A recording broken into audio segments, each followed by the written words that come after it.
Hi. మీ రిలేటివ్స్లో కానీ మీ చుట్టుపక్కల తెలిసిన వాళ్ళు కానీ ఏదైనా చిన్న ప్రాబ్లంతో హాస్పిటల్లో అడ్మిట్ అయ్యి తర్వాత ఇన్ఫెక్షన్ వల్ల చనిపోయిన మాత్రం మీరు అన్నారా? ఎస్, ఈ మధ్య ఇలాంటి కేసులు చాలా చూస్తున్నాం. దీనికి ప్రధానమైన కారణం యాంటీమైక్రోబియల్ రెసిస్టెన్స్. అసలు ఈ యాంటీమైక్రోబియల్ రెసిస్టెన్స్ అంటే ఏంటి? మనం ఏదైనా ఇన్ఫెక్షన్ కోసం తీసుకున్న యాంటీబయాటిక్ మన బాడీలో పనిచేయకపోవడం.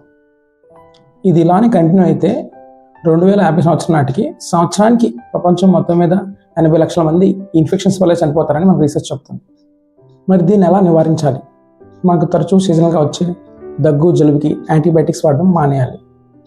నా దగ్గరకు వచ్చే పేషెంట్ కూడా చాలామంది దగ్గుకి జలుబుకి యాంటీబయాటిక్స్ అడుగుతుంటారు. ఈ యాంటీబయాటిక్స్ అనేవి బ్యాక్టీరియా మీద పనిచేస్తే కానీ వైరస్ వల్ల వచ్చే ఈ దగ్గు జలుబు జ్వరాలకి పనిచేయవు. సో మీ డాక్టర్ ఒకవేళ మీకు యాంటీబయాటిక్స్ ఇచ్చినట్లయితే దాన్ని పూర్తిగా కోర్స్ అయిపోయి కంప్లీట్ చేయాలి. ఇంకొకటి, డాక్టర్ ప్రిస్క్రిప్షన్ లేకుండా ఫార్మసీ షాప్ నుంచి తెచ్చుకున్న యాంటీబయాటిక్స్ మీరు వాడవద్దు. నెక్స్ట్, మనకి అవైలబుల్గా ఉన్న వ్యాక్సిన్స్ తీసుకోవడం వల్ల ఇన్ఫెక్షన్స్ రాకుండా కాపాడుకోవచ్చు.